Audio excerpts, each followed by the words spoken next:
तो फिल्म की शुरुआत होती है मेगन नाम की एक लड़की से, जिसका डैड बहुत ज्यादा बीमार थे।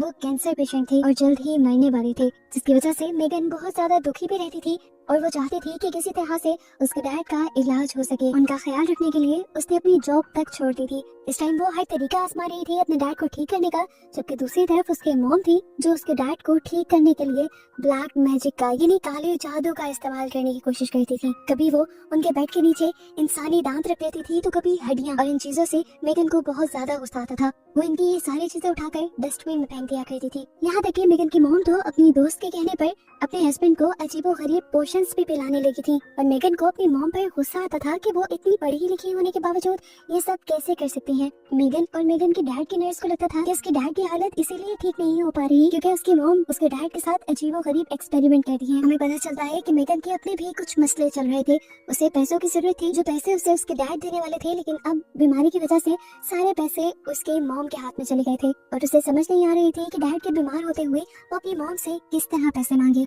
बहुत हिम्मत करके मेगन अपनी मॉम से पैसे मांग भी लेती है, लेकिन मेगन की मॉम साफ इनकार कर देती है, ये कहते हुए कि मेरे पास कोई पैसे नहीं है, जो पैसे हैं भी वो तुम्हारी डैड की मेडिसिन पे चले जाते हैं।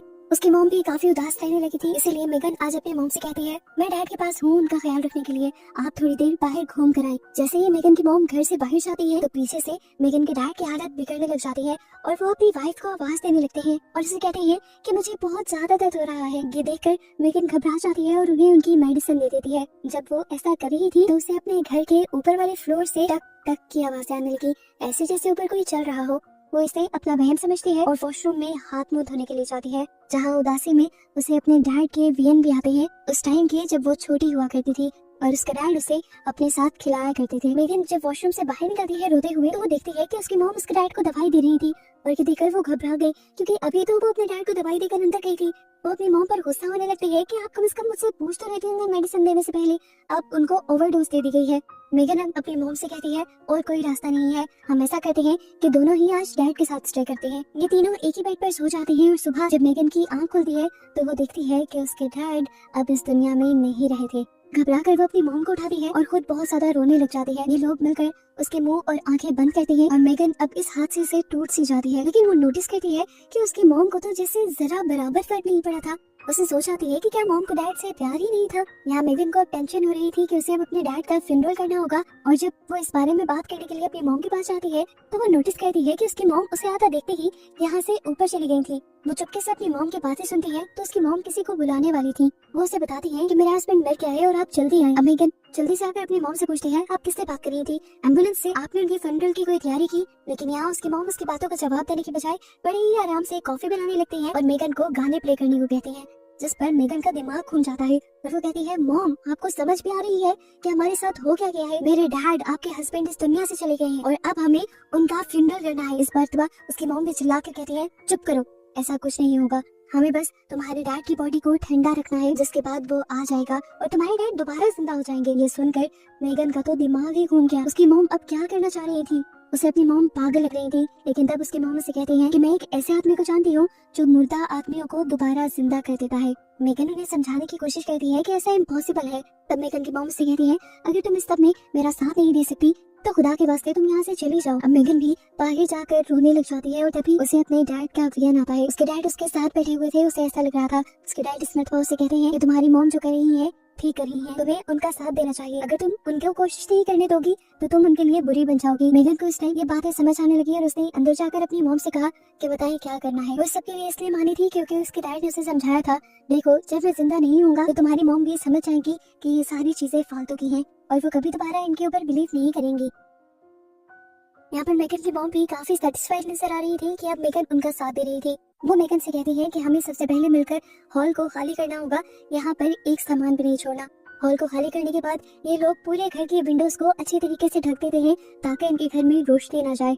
सारी खिड़कियां ढकने के बाद जब वो शीशे ढक रही थी तो उसे एक शीशे में साया दिखाई दिया। जैसे ही उसने पीछे मुड़कर देखा तो पीछे कोई भी नहीं था। उसने दोबारा शीशे में देखा तो अब वो साए कई ज्यादा हो गए थे। उसे लाइट ऑन की तो दोबारा वहाँ पर कोई भी नहीं था। डरते हुए उसने सारे शीशों के ऊपर भी कपड़ा डाल दिया।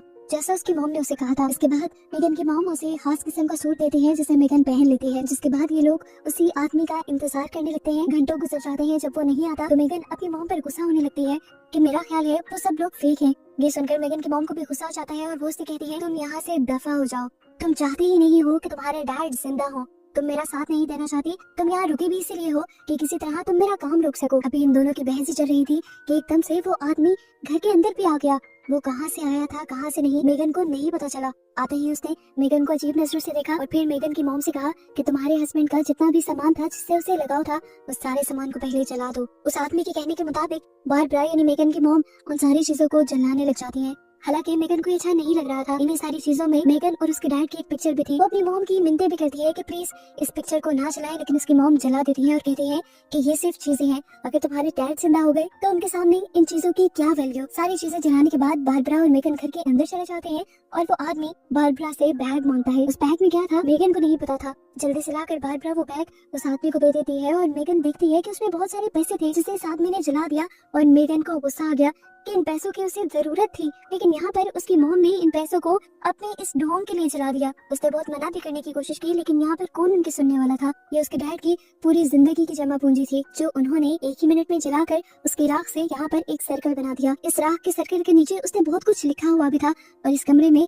इस आदमी ने बहुत सी कैंडल्स भी जला दी थी। अब मेगन को बहुत ज्यादा गुस्सा आ रहा था। वो अपनी मॉम का साथ देना नहीं चाहती थी इसलिए रूम के बाहर आ गई और तब एक और मरतबा उसे अपने डैड के विजन आए। उसके डैड ने उसे कहा कि तुम अपनी मॉम का साथ दो, उन्हें ऐसे ही अकेला मत छोड़ो, उनके लिए भी ये मुश्किल वक्त है। अब मेगन जब अंदर जाती है तो उसे उस सर्कल के अंदर बुला लिया जाता है। वो आदमी बताता है कि ये सर्कल एक प्रोटेक्शन है। मेगन पूछती है किस तरह की प्रोटेक्शन। तो उसकी मॉम कहती है कि तुम्हारे डैड को बुलाने के लिए हम एक रिचुअल करने वाले हैं जिसमें तुम्हारे डैड की डेड बॉडी को इस सर्कल के अंदर रखकर हमें एक कुर्बानी देनी होगी और वो सेक्रीफाइस करने के बाद हम यहाँ से सोल्स की दुनिया में पहुंच जाएंगे जहाँ पर बहुत सारी सोल्स हम पर हमला करने की कोशिश करेंगी और ये सर्कल उन्हीं सोल्स से हमें बचाएगा। वहाँ जाकर हमें अपने आप को उन सोल्स से बचाना होगा और एक और कुर्बानी देनी होगी जिसके बाद हम तुम्हारे डैड की सोल को लेकर यहाँ इस दुनिया में वापस आ जाएंगे और तुम्हारे डैड जिंदा हो जाएंगे।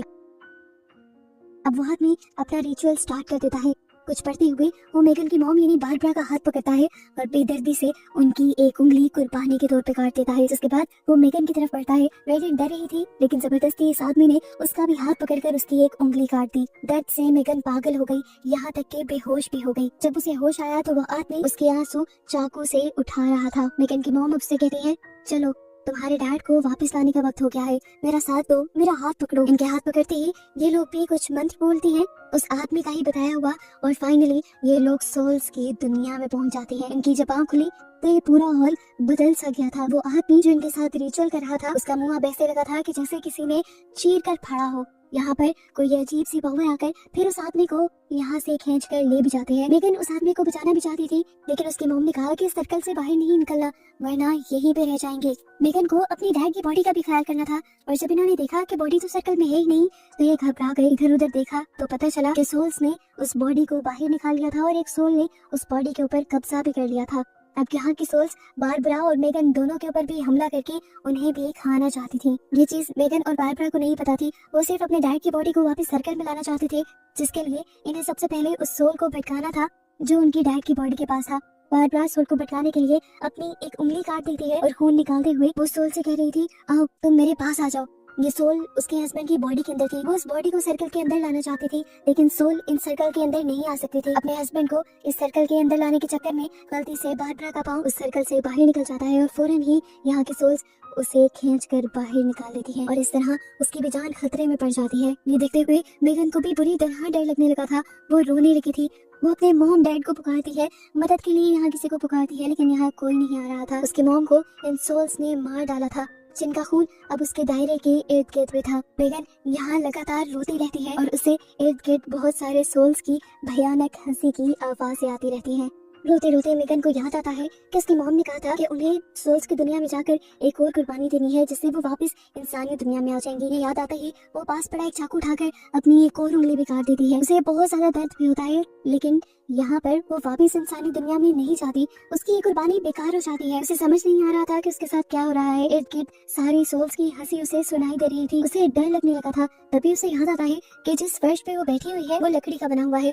अब वो चाकू से इस फर्श को तोड़ने लग जाती है और नीचे देखती है तो फाइनली वहाँ से इंसानी दुनिया की रोशनी आ रही थी। तेजी से वो फर्श को तोड़कर उस दुनिया में चली जाती है, लेकिन क्या देखती है कि ये दुनिया इंसानी दुनिया तो थी, लेकिन उसकी यादों की दुनिया थी, जहाँ से उसका निकलना बहुत ज्यादा मुश्किल था। ये सब जानते हुए वो बेहोश हो जाती है और जब उसे होश आता है तो वो दोबारा उसी फ्लोर पे उसी दायरे के अंदर थी। उसके सामने अब उसकी मॉम बैठी हुई थी सर्कल के दूसरी तरफ, और वो भी अब एक डीमन बन चुकी थी, एक शैतान बन चुकी थी। ये देखते हुए मेगन टूट जाती है और अपनी मॉम से कहती है, आए आए मुझे खा ले। और ये कहते ही वो सर्कल से बाहर निकलकर अपनी मॉम की तरफ जाने लगती है, और तभी एक जोरदार रोशनी उसकी आंखों में टकराती है। और जब वो आंखें खोलती है तो देखती है कि वो अब अपनी असली दुनिया में आ चुकी थी। असल में तीसरी कुर्बानी उसे अपनी जान की ही देनी थी। यहाँ वो इस दुनिया में अकेली ही आ पाई थी, और बस इसे ही दिखाते हुए ये कहानी यहाँ खत्म हो जाती है।